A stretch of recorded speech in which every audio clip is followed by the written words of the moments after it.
I think that this movie, one of the things it does really good is kind of capturing kind of Italian culture of the 60s.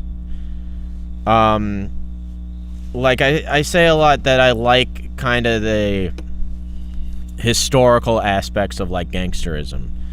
And I do kind of feel like they did a good job of kind of capturing this moment of the late 60s of white flight in Newark and, you know, the Brooklyn areas of New York, while at the same time the mafia is kind of in control of everything. Because, you know, during this time, I brought up in my breakdown Carmine Fatico, who was like John Gotti's, basically John Gotti's mentor when he was a kid, that he was originally in East New York. He moved out to Ocean Park, basically in a white flight situation. Ocean Park? Of Ozone Park. Ozone Park. Yeah. You said Ocean Park. Oh.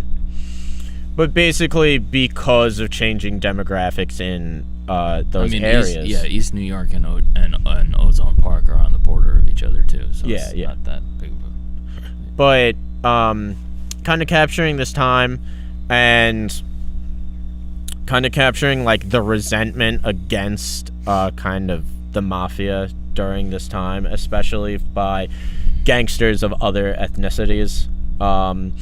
You know, Frank Lucas is shown in this movie, and I feel like his inclusion is very important because he was one of the black gangsters of Harlem who decided to go independent from the mafia, who started his own smuggling operation independent of what the mafia was doing, and made a lot of enemies on that. And it parallels what the character of Harold is trying to do, of creating a numbers operation independent of the mafia.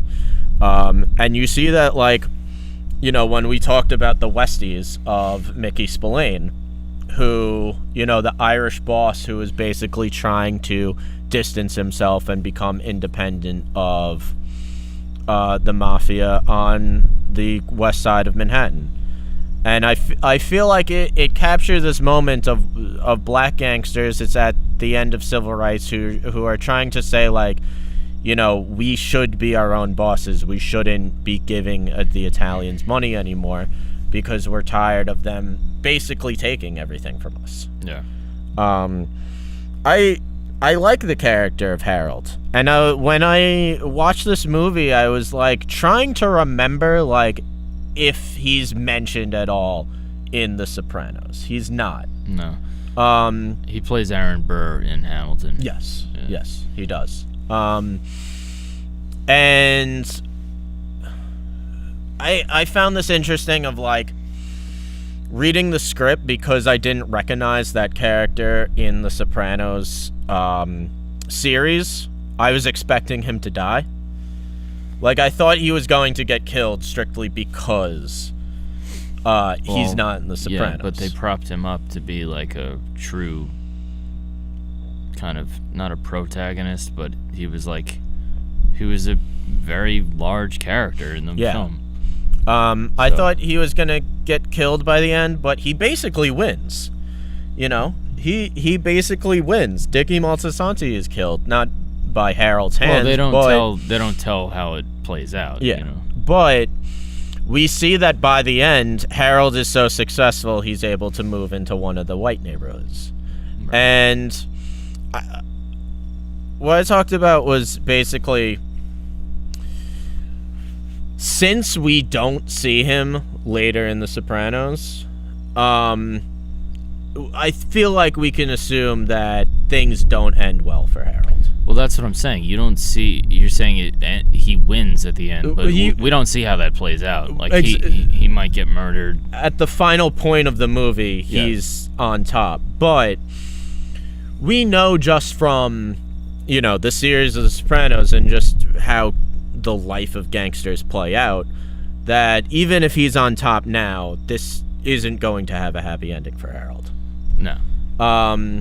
And even, like, you know, because Frank Lucas, he goes to prison. He becomes an informant.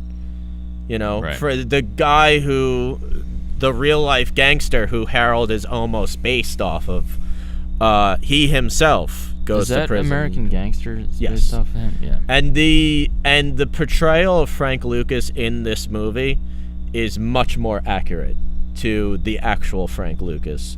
Well, he's in the movie for 30 seconds. But even in the movie for 30 seconds, much more accurate to... What, flamboyant, just straight up drug dealer? Yes. Yeah. That's much more how Frank Lucas actually was. Yeah, as opposed to Denzel Washington, who's kind of like, you know, the black tie, the suit and tie and kind of gentleman gangster. Right. A lot of people who like know a lot about just the history of crime, they watch that movie American Gangster and it's just like, that's not how Frank Lucas acted. You know, that's not how he was. If you watch like interviews with him, you know, in the years before he died, the dude, like, I mean, he was acting like a fool. He was just like this old man who like just couldn't get it together, and you could tell he was just like had abused his body for like most Henry of his Hill. life. Like Henry Hill, exactly. Yeah. And this portrayal of him is just much more accurate. I mean, if you want to see like fall from grace of just like the interviews of like Frank Lucas at the end of his life. Yeah, I gotta check that out. That's interesting. Him and Henry Hill for gangsters, that's like best case scenario. Best case scenario is you're falling apart at the end of your life. So we know like it. Yeah, if you're not dead or in jail. Like at the end of the movie, like, yeah, obviously I want to know what's going to happen with Harold. I want to see where his story goes, but at the same time, it's like you want to see where it goes, but you know where it ends. You know? Yeah.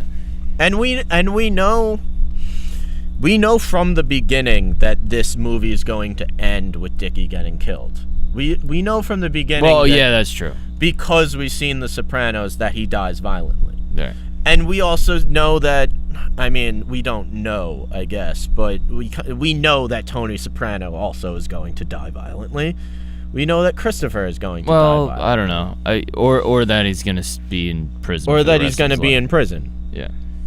And we know that, well, you know, we know that all these characters' lives are going to end in tragedy. Yeah.